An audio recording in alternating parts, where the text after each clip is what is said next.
بسم الله الرحمن الرحيم سبح اسم ربك الأعلى الذي خلق فسوى والذي قدر فهدى والذي أخرج المرعى فجعله غثاء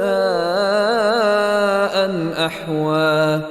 سنقرئك فلا تنسى إلا ما شاء الله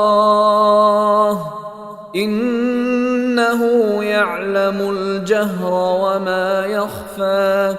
ونيسرك لليسرى فذكر إن نفعت الذكرى سيذكر من يخشى ويتجنبها الأشقى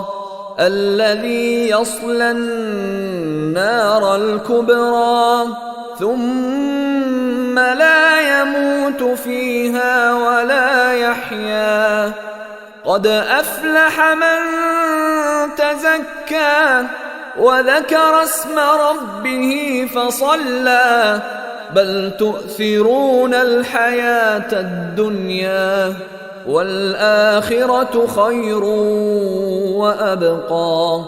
إن هذا لفي الصحف الأولى صحف إبراهيم وموسى